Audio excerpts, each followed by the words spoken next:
Student, आज redemption of preference share का हम लास्ट वीडियोज बना रहे हैं। इस लास्ट वीडियोस के बाद हम रिडम्पशन ऑफ प्रेफरेंस शेयर खत्म कर देंगे। बाद बाकी जितने भी सम हैं आप लोग अपने से सॉल्व कीजिएगा, नहीं बनने पर आप पूछिएगा। क्वेश्चन है, a company has 4006% redeemable preference shares of ₹100 each fully paid. The company decided to redeem the shares of 31st March 16 at a premium of 5%. For this, the company made the following issues. Number A, 1000 equity share of 100 each at a premium of 10%. Number B, 1006% debenture of 100 each. The issue was fully subscribed and allotment were made. The redemption was duly carried out. The company was sufficient profit.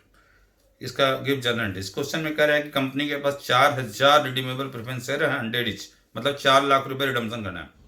और company redemption करना चाह रही है जिस date पर 31 मार्च 16 में premium भी 5% देना चाहती है। प्रीमियम और रिडम्पशन 5% है, 4 लाख का 5% and 20,000 and total amount of redemption 4 lakh हुआ नॉमिनल वैल्यू और 20,000 हुआ प्रीमियम का वैल्यू। इस पर्पज से कंपनी क्या करे, 1000 इक्विटी शेयर इशू कर रही है 100 इच का 10% प्रीमियम पर। 1000 इक्विटी शेयर में 100 इच में 1 लाख का इक्विटी शेयर इशू हो रहा है नॉमिनल वैल्यू, और उसका प्रीमियम 10%, 10,000 उसका प्रीमियम भी आ रहा है। सेकंड, 1006% डिबेंचर भी 100 इच इशू कर रही है, 1 लाख का डिबेंचर इशू कर रही है। आपको बताया गया था जब प्रोविजन ऑफ रिडम्पशन पढ़ा रहे थे प्रेफरेंस का, तो जब कभी भी कंपनी रिडम्पशन के पर्पज से इक्विटी शेयर इशू करेगी या प्रेफरेंस शेयर इशू करेगी तो वो उसका अमाउंट को हम लोग रिडम्पशन में यूज कर सकते हैं। लेकिन डिबेंचर अगर इशू किया गया है तो डिबेंचर के अमाउंट को हम लोग रिडम्पशन पर्पज में यूज नहीं कर सकते। तो इसमें इक्विटी शेयर इशू किया गया है और डिबेंचर भी इशू किया, डिबेंचर का अमाउंट यूज नहीं करेंगे हम लोग, याद रखना। इशू कंटिन्यू करेंगे लेकिन यूज नहीं। और क्वेश्चन में लाइन लास्ट लाइन में कहा गया है कि सफिशिएंट प्रॉफिट है, यानी पीएल बैलेंस कंपनी को जितना भी जरूरत पड़ेगा वो पीएल से ले सकते हैं, सफिशिएंट है। तो पहले हम लोग करते हैं इशू का। इशू 2 है, एक इक्विटी शेयर एंट्री करते हैं हम लोग, bank account debit to equity share capital account to securities premium reserve account. चूंकि 10% प्रीमियम भी है तो 1,10,000 बैंक में आ गया, 1 लाख का इक्विटी शेयर्स है और 10,000 प्रीमियम का। फिर डिबेंचर का इशू कंट्री करेंगे, bank account debit to 6% debenture account, 1 lakh का डायरेक्ट है क्या, दोनों इशू कंट्री कंप्लीट। आप बताइए कि जो एंट्री नंबर 1 और 2 है उसमें डिबेंचर का अमाउंट तो रिडम्पशन में यूज होगा नहीं, बच गया इक्विटी शेयर का 1 लाख नॉमिनल वैल्यू, उसका यूज होगा नॉमिनल वैल्यू के लिए, प्रीमियम का यूज होगा प्रीमियम के लिए। तो हम लोग पहले 1 लाख का, तो हम लोग का इक्विटी शेयर जो इशू है 1,10,000 में 1 लाख रुपए जो नॉमिनल वैल्यू है वो रिडम्पशन करने के लिए प्रेफरेंस शेयर का जो 4 लाख रुपए का रिडम्पशन करना है नॉमिनल वैल्यू, उस 4 लाख में उस 1 लाख का यूज हो सकता है। 1 लाख का हम लोग यूज कर लेंगे तो बचेगा 3 लाख रुपए का और जरूरत है, तो 3 लाख रुपए कहाँ से लेंगे, स्टेटमेंट ऑफ पीएल से ले लेते हैं। चूंकि लिखा है क्वेश्चन में सफिशिएंट प्रॉफिट है तो surplus of statement of PL 3 lakh to capital redemption reserve में 3 लाख ट्रांसफर कर देंगे। अब चाहिए 20,000 रुपये हम लोग को प्रीमियम के लिए चाहिए, प्रीमियम का पैसा प्रीमियम से ही लेते हैं, और अगर पैसा नहीं है प्रीमियम उतना तो फिर पीएल से ले सकते हैं। प्रीमियम का क्वेश्चन है, एंट्री नंबर 1 में न्यू फ्रेश शेयर इशू हुआ था, इक्विटी शेयर 10,000 प्रीमियम का रिसीव हुआ था, तो 10,000 तो वाला प्रीमियम से ले लेंगे, लेकिन चाहिए 20,000 का प्रीमियम फॉर रिडम्पशन के लिए 20,000 चाहिए, 10,000 और स्टेटमेंट ऑफ पीएल से ले लेंगे। तो एंट्री करेंगे securities premium reserve account debit 10,000, statement of PL account debit 10,000 to premium और रिडम्पशन 20,000। फिर ड्यू कंट्री अप करेंगे और पेमेंट का फंड तो अरेंज हो गया, पेमेंट करते हैं हम लोग। ड्यू करेंगे redeemable preference share capital account debit premium और redemption account debit to redeemable preference share holder account 4 lakh और 20,000 डेबिट करेंगे, 4,20,000 क्रेडिट करेंगे। लास्ट फिर पेमेंट क्या करेंगे, redeemable preference share holder account debit to bank account 4,20,000। तो ये आपका पेमेंट हो गया। क्वेश्चन नंबर 1 कंप्लीट होता है। Question number 2, the following balances are extracted from the book of Y limited. 10,000 11% redeemable preference shares of 10 each fully paid, 10,000 redeemable preference share है, 10 etch का है, फुल्ली पेड है 1 लाख रुपए का। फिर 5,000 10% रिडीमेबल प्रेफरेंस शेयर और है 10 इच, लेकिन 8 पेड अप है, ये फुल्ली पेड अप नहीं है।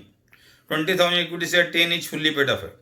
जनरल रिजर्व में 2 लाख का बैलेंस है, surplus of statement of PL में 1 लाख का बैलेंस है, कैपिटल रिजर्व में 20,000 का बैलेंस है, सिक्योरिटीज प्रीमियम में 15,000 का बैलेंस है। Shares are redeemed at 10% premium, जो भी रिडम्पशन होगा 10% प्रीमियम पर रिडम्पशन होगा। To the extent possible for this purpose 5,000 rupees 10 equity shares are invited issued to 10% at 10% premium. 5,000 नया फ्रेश इक्विटी शेयर भी इशू किया गया 10% प्रीमियम पे। Holders of 511% preference shares are untraceable.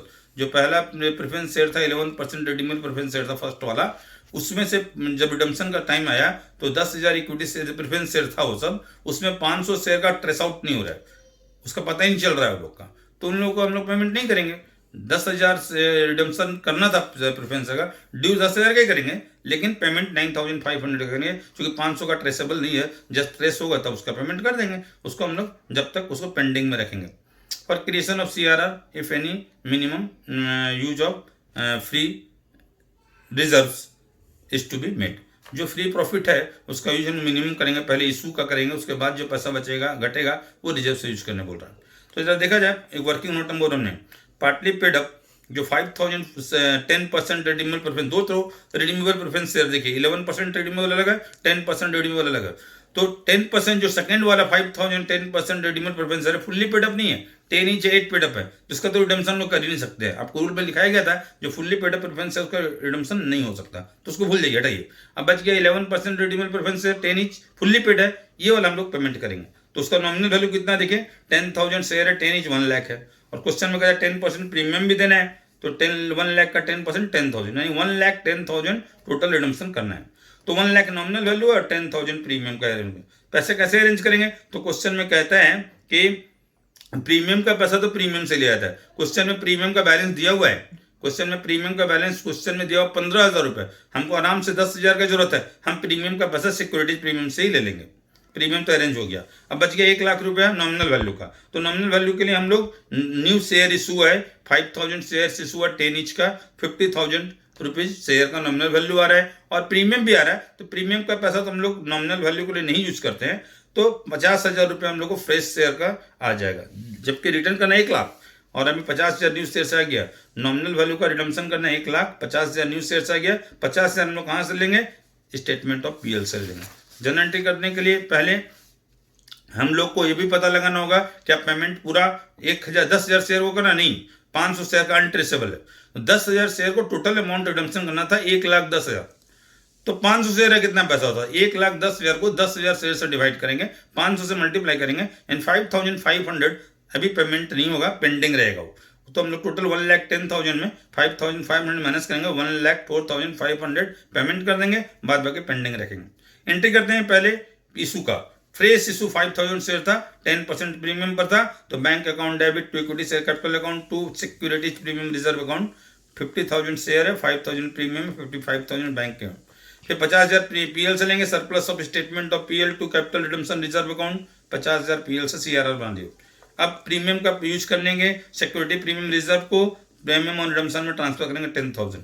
फिर चौथा एंट्री करेंगे ड्यू का, redeemable preference share capital account debit, premium और redemption account debit to redeemable preference share holder account, 1,10,000 का ड्यू कर देंगे, पेमेंट कर देंगे। Redeemable preference share holder account debit to bank account 1,10,000। बस ये सब बनाने के बाद हम कंप्लीट होता है हमारा redemption of preference share. Next class में आप लोगों को जो प्रॉब्लम पूछिएगा, ऐसे न्यू चैप्टर शुरू करेंगे। Thank you.